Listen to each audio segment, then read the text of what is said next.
My name is Brian Ley, CEO and founder at Alpharank. I absolutely love people. I love networks, and I think this stuff is going to change the entire world. To get right into it, why offline word of mouth? Offline word of mouth drives $4 trillion in annual global consumer spending.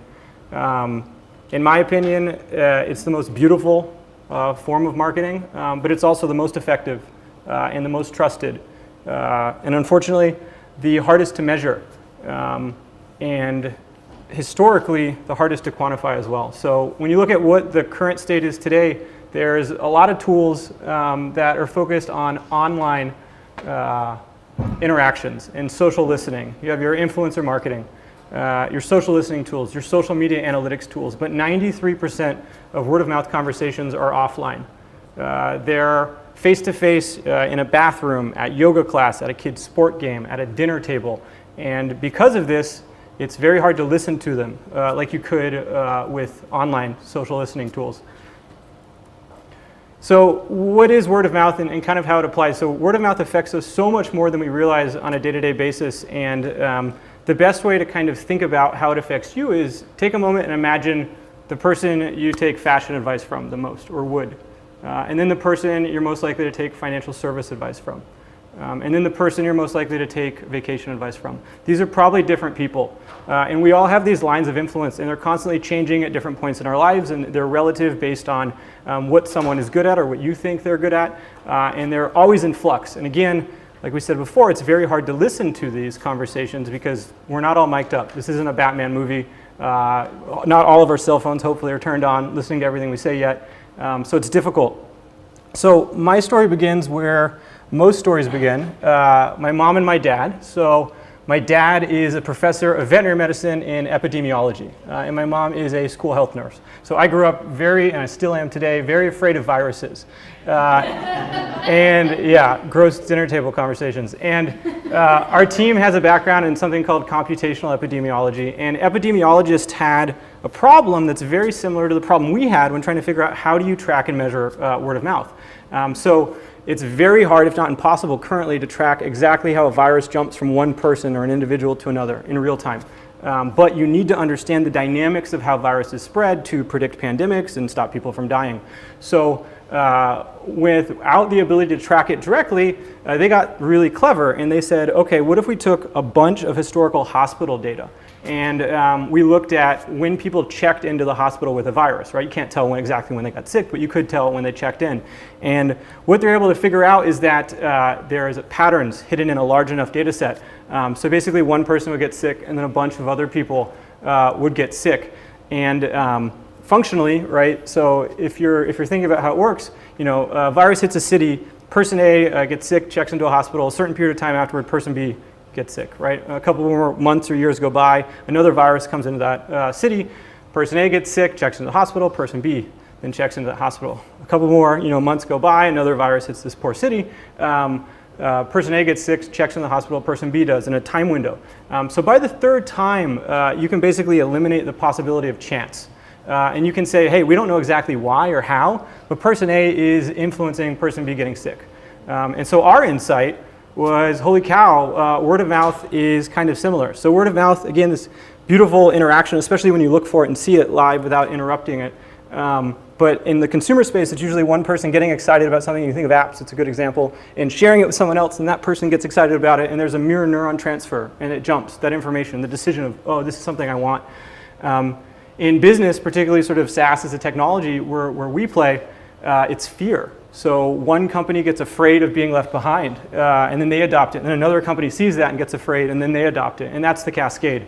But again, it's hard to track how all of these conversations happen.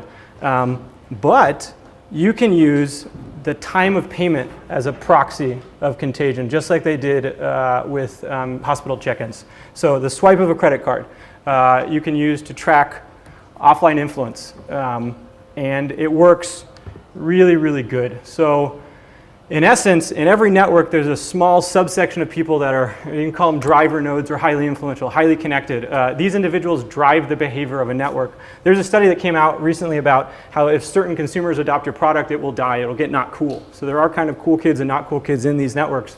But when you can identify the driver nodes, and target them first before other people, what you see is, this is a cohort of about 100 emails we sent out with what you would imagine a conversion rate. In this case, it was an offer to buy tickets where we started, but then it spread outside of that cohort, and it does behave sort of like an epidemic. So in essence, to recap, this is the story of how we figured out you can use payment data to track word of mouth on an individual basis, not a score that they give you, something you can look at in your data. And by focusing your marketing and media dollars on these individuals, you can waste less media and get more done. But to sort of pause and check in and make some space, the next idea I want to introduce is how do you measure this in dollars? And there's a big shift going on right now. Historically, companies have treated their customers kind of like coins to be collected, and how much is the individual customer worth? Can we increase their basket size? Can we get more? And it would matter, where did you find these people, because you found a cool place to collect coins and it's cost effective. But at the end of the day, customers are not coins, they're people. And people are connected, and people don't buy in isolation. And the way those customers are connected does matter. It's really a missing variable. So when thinking about how does this apply tangibly, I want to introduce the idea of a network LTV. So traditional LTV, simplified, is Meg here buys $200 worth of stuff, she's worth $200. Bree here buys $100 worth of stuff, she'd be worth, with a regular LTV, about $100. But she's influential, she's a driver node. So when she buys $100, it seeds in the network $700 worth of spending. I would advocate that you guys start treating Bree like an $800 person and incorporating this into what you're doing. So the coolest thing about all of this is how quickly the market has adopted this meme or idea. The companies here are way ahead in thinking about how to blend network dynamics into every aspect of their marketing. Zappos, for example, is a full-price retailer. They do not give discounts anymore, and that was a shift they made. So when they look at their customer base, it really matters. They basically have been flagging their best customers and making sure that they don't leave and they stay happy. And cultivating their customer network, again, not like a bucket of coins, but like a tree, a living organism. And they're crushing it. So the advantage I think you guys have today is that you don't need much to do this type of analysis, but you do need identity-linked payment and transaction logs in a historical context. The more historical, the better, because then you can train a model and get more patterns.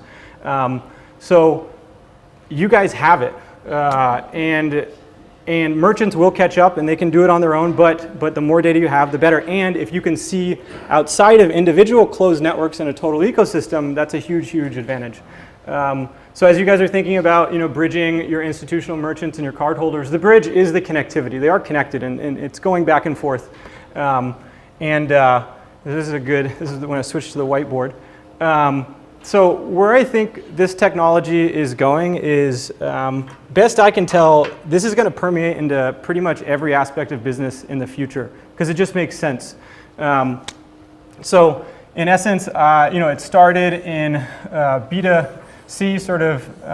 We originally did it in ticketing, and then we jumped to retail, and I think it's also going to go to B2B, like I said before, sort of software sales.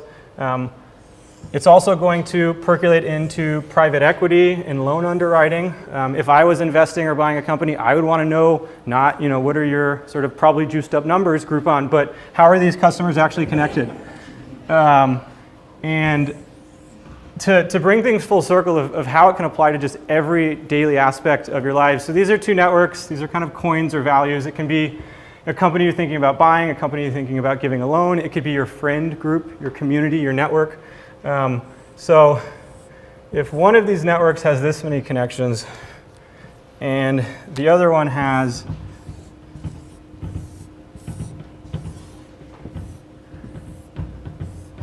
that many connections, the more connections your network have, the more it's worth. And I've found an immense amount of value basically being able to connect my friend groups, my communities, my families, and thinking about business interactions from a network perspective. So this is sort of my spiel on networks and how it can apply. I'm happy to dive a little bit deeper into any of these topics, and thank you so much for the time and the story and giving me this opportunity. So I really appreciate it.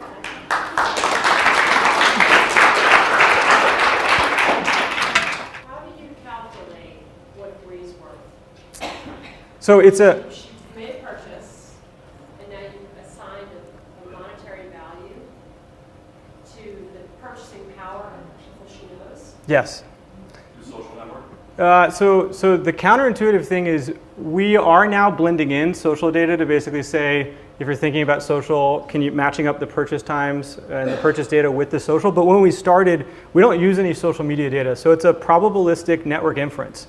So just from the timestamps, and that's the counterintuitive thing is that if you have enough payment data, you don't need to bring in Facebook or Twitter or LinkedIn. You can just say, hey, like person A was getting sick, then person B was getting sick an unusual amount of time. You can find those really strong connections, right? The weaker connections are harder, but customer networks have something at play. It's called a power law. So it basically means a small subsection of people are way more connected, and they're also the easiest to find. So you can find them just with your payment data. You don't need to bring in Facebook or Twitter or social So profiles. in our world where we've always talked about this, I think I'm following where you're going, is if you see my credit card and Jen's credit card at a restaurant with the exact same bill at very close to the same time, we're a network. Exactly. Yeah, that's one Or way. if you see my credit card at a mall and Jay's credit card at a mall, at common intervals, so we're both together. So is that where you were saying the network? It's always Steve first. Yeah. So you guys are thinking about it already in a very advanced way. Yeah, influence is directional. So. So Steve's worth more than Jay. We knew that already. I don't know about that. We have a ton of credit card data, obviously. So Steve goes to the mall and he buys something for $100. How do you then, to your point, how do you calculate his influence? I spend it. Mhm. 10 times the 4 times. It's more like if I see Allison who's always going to Starbucks and Summer always shops at Pete's, and then suddenly one day suddenly one day I start going to Starbucks too. And then 4 weeks later we see she's always been going to Whole Foods, I was going to Trader Joe's, but now I'm going to Whole Foods too, and you start to see correlations where, wait, Allison's reading, Sandra's following. There's a likelihood there's a connection here, she's influencing me. Now I lead the same thing, she used to be shopping at, Food Mart, and now all of a sudden she's going to Whole Foods, and then later she used to be at Pete's, and now she's going to Starbucks too. Oh my goodness, now Allison's correlated and influencing the two of us, her power. Is that a very... So I wish I could pitch it that well. Yeah.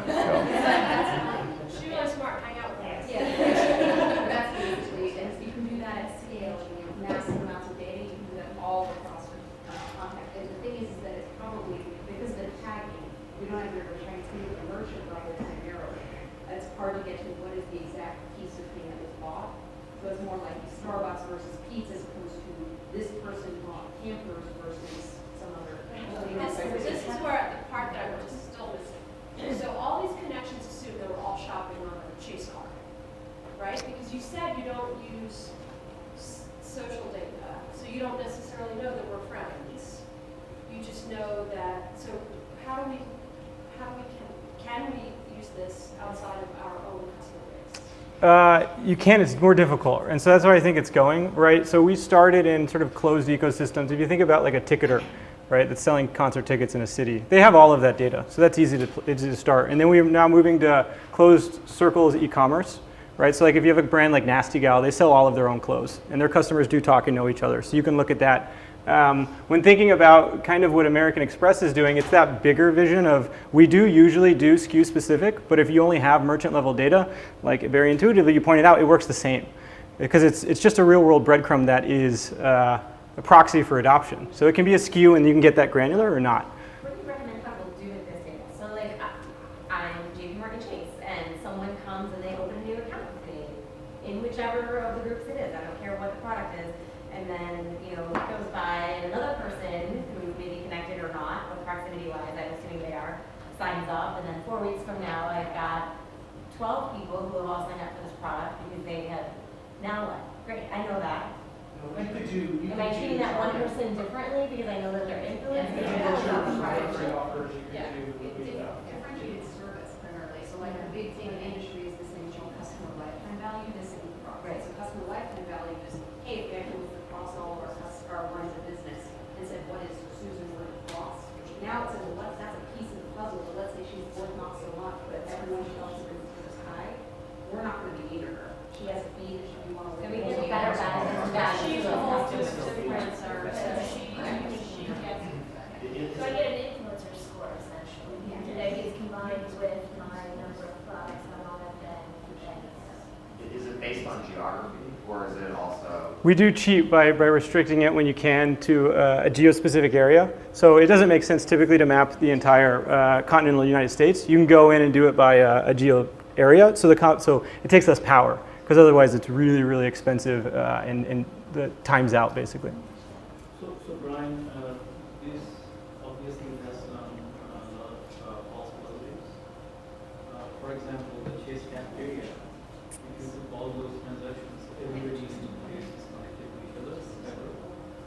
And we built a similar system at Amex about 2 years ago, and that's what we saw, that there are a lot of false positives, especially when you go to big malls or big shopping centers, anything that's really big, venue, you're going to get a lot of people, and a lot of those connections are going to be just bad signals.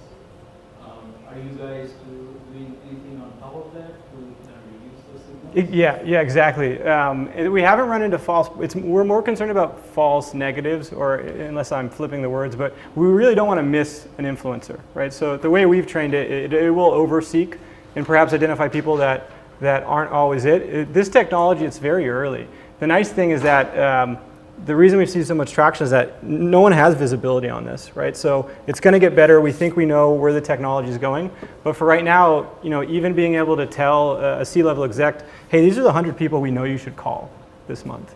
That sort of focus, and it's an interesting conversation that we can take offline. But the other thing I would say, again, from our previous work, we saw that we actually mine people's travel transactions. There was kind of a more complex type of transaction. It's not just going to a shopping mall. yeah, But if you see some people going together on vacations or wherever, that's a much more powerful signal.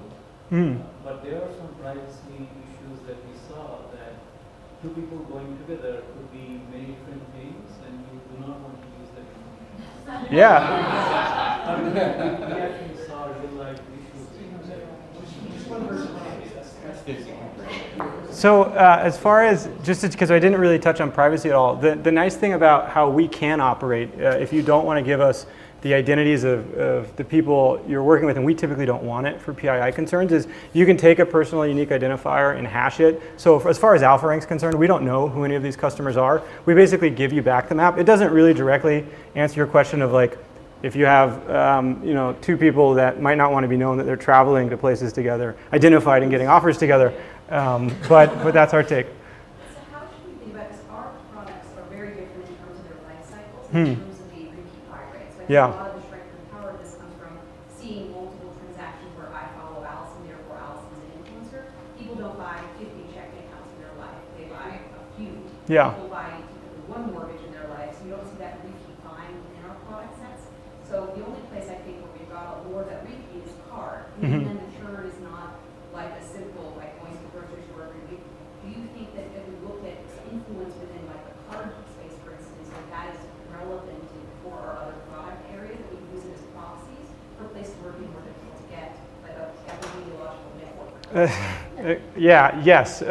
We don't have a case on that, but my gut would say there is going to be, influence does bleed over, right? And again, if you can think about heuristically the people you trust, if they're usually perceived as high status to you in some degree, and there is bleed. So it's an interesting test to run. We haven't done one, but I think it's probably worth exploring. All right, thank you. Thank you so much, guys.